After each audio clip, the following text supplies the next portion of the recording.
میرا بڑا دل کرتا تھا مجھے حضور کی زیارت ہو۔ میں درود پاک پڑھتا سو گیا۔ میرے نصیب دیکھو کہ میں خواب دیکھتا ہوں کہ اللہ کے محبوب نہ فجر کی جماعت کرا رہے۔ فرماتے ہیں نبی پاک صلی اللہ علیہ وسلم نے جماعت کرائی اور غلاموں کی طرف رخ نور پھیرا۔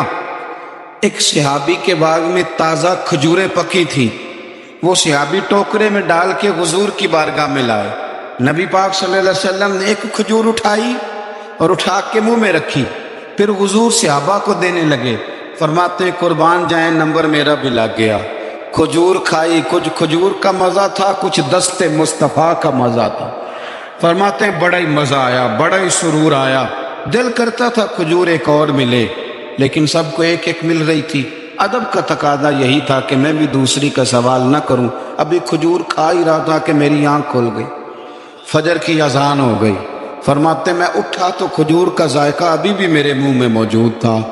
فرماتے ہیں دل گرفتہ، دل کرتا تھا آئی یا رات وصال دے والی تے ربا رات مکن نہ دیوی۔ کہتے ہیں بھارا دن چڑھ گیا، اذان فجر ہو گئی، صبح صادق طلوع ہو گئی۔ میں اٹھا، وضو کیا، سنت ادا کی، مسجد میں جا کے نماز کے انتظار میں بیٹھ گیا۔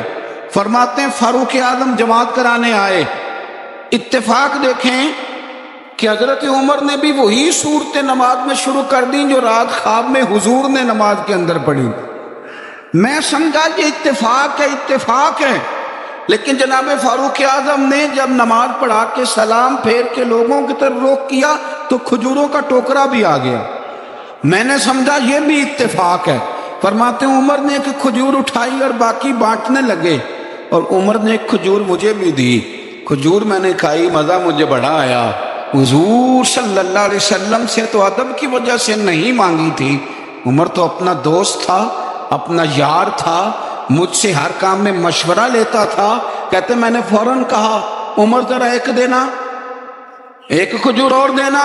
فرماتے ہیں فاروق اعظم نے اٹھائی، میں سمجھا ملنے لگی ہے، اٹھائی، اور جب حضرت فاروق اعظم نے کھجور بڑھائی اور پکڑا کسی دوسرے صحابی کو دی اور مسکرا کے میری طرف دیکھا، فرمانے لگے علی یوں تو نہ کر یار، اگر رات کو تو حضور سے دوسری لیتا تو میں بھی سویرے تجھے دوسری دے دے، اگر حضور سے رات دوسری لیتے تو میں بھی تمہیں سویرے دوسری دے دیتا۔ خواب میری وچ آیا ماہی تے میں گل وچ پا لیاں باواں، اور لوگوں ڈر دی ماری آنکھ بھی نہ کھولا کتے پھر وچھڑ نہ جائے۔ حضور کی محبت کا ایک تقاضا اور بھی ہے کہ ہمارا نا اپنے نبی سے ملنے کو بھی دل چاہے۔ میں آپ کو ایک بات عرض کروں، شاید میں سارا دن ہی وظیفے بتاتا ہوں، دکان نہیں چلتی تو وظیفہ بتا دیں، بچے ایک دوسرے سے لڑائی کرتے ہیں تو وظیفہ بتا دیں۔ میں پڑھتا ہوں بزرگوں کی کتابیں، تو بزرگ فرماتے ہیں لوگ آیا کرتے تھے کہ کوئی درود و سلام بتائیں جس سے مدینے والے محبوب کا دیدار نصیب ہو۔ میں نے کہا کہ اس طرح کا بھی کوئی محب ہے جس کا محبوب سے ملنے کو دل نہ چاہے، جس کی خواہش پیدا نہ ہو، جس کے اندر تڑپ نہ ہو، ذوق نہ ہو۔ آہستہ آہستہ وہ جو ہمارے سوتے خشک ہوئے ان کے اندر یہ دراڑ آئی کہ وہ جو خاص ذوق تھا، آپ پڑھیے نا قرآن مجید، حضرت ثوبان بن مالک رضی اللہ تعالیٰ عنہ حضور کی بارگاہ میں حاضر ہوئے تھے اور رو پڑے اور بڑا ہی روئے۔